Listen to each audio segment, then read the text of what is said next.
செம்மரம் வெட்ட சென்றதாக கூறி ரேணிகுண்டா ரயில் நிலையத்தில் கைது செய்யப்பட்ட தமிழகத்தைச் சேர்ந்த 32 பேர் திருப்பதி நீதிமன்றத்தில் இன்று ஆஜர்படுத்தப்பட உள்ளனர். இதுகுறித்த கூடுதல் தகவல்களை தருகிறார் எமது செய்தியாளர் காண்டிபன். நேற்று முன்தினம் சென்னையிலிருந்து திருப்பதி நோக்கி சென்ற கருடாத்திரி ரயிலில் செம்மரங்களை வெட்டி கடத்தப்படுவதாக சில நபர்கள் தமிழகத்தில் வந்திருப்பதாக ஆந்திர காவல்துறைக்கு ரகசிய தகவல் கிடைத்ததாக கூறப்படுகிறது.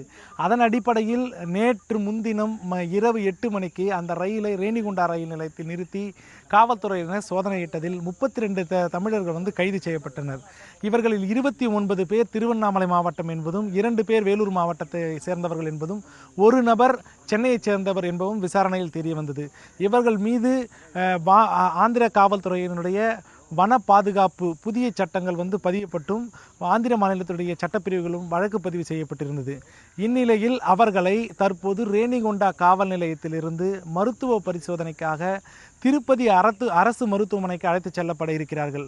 அங்கு அவர்களுக்கு மருத்துவ பரிசோதனை மேற்கொண்டு பின்னர் திருப்பதி நீதிமன்றத்தில் நீதிபதி முன் ஆஜர்படுத்த இருக்கிறார்கள். அப்படி அவர்களின் 32 பேரும் ஆஜர்படுத்தப்படும் போது இவர்கள் செம்மரங்களை வெட்டி கடத்துவதற்காக ஆந்திர மாநிலத்திற்கு வந்தவர்கள் என்றும், அப்படி வரும்போது அவர்கள் கொண்டு வந்த 22 கோடாரிகள் மற்றும் 21 செல்போன் மற்றும் 10 மூட்டை அரிசி உள்ளிட்டவற்றை நீதிமன்றத்தில் சமர்ப்பிக்கப்பட இருப்பதாக ஆந்திர காவல்துறை தரப்பில் கூறப்பட்டிருக்கிறது. தந்தி டிவியின் செய்திகளுக்காக திருப்பதியிலிருந்து ஒளிப்பதிவாளர் குமாருடன் காண்டீவன். செம்மரம் வெட்ட முயன்றதாக கூறி கைது செய்யப்பட்ட தமிழகத்தைச் சேர்ந்த 32 பேரை மீட்டு தர வேண்டும் என அவர்களின் உறவினர்கள் தமிழக அரசுக்கு கோரிக்கை விடுத்துள்ளனர். எங்கள் வீட்டுக்காரர் திருப்பதிக்கு போகிறேன்னு சொல்லிட்டு போனாங்க. அவங்க போகிற நேரத்தில் எங்கள் வீட்டுக்காரெல்லாம் பிடிச்சி வச்சுருக்கிறாங்க. இந்த மீனுக்கு அரசு தான் எங்களை காப்பாற்றணும். திருப்பதிக்கு போகிறேன்னு தான் சொன்னாங்க. சம்மன் கட்ட வேட்டலன்னு சொல்லலை. எங்கள் வீட்டுக்காரர் அவங்க தான் காப்பாற்றி கொடுக்கணும். அவங்க நேற்று 6 மணிக்கே போனாங்க. 6 பேர் போய் ஆந்திரா போலீஸ் பிடிச்சிட்டாங்க. திருப்பதிக்கு போகிறேன்ட்டு தான் போனாங்க.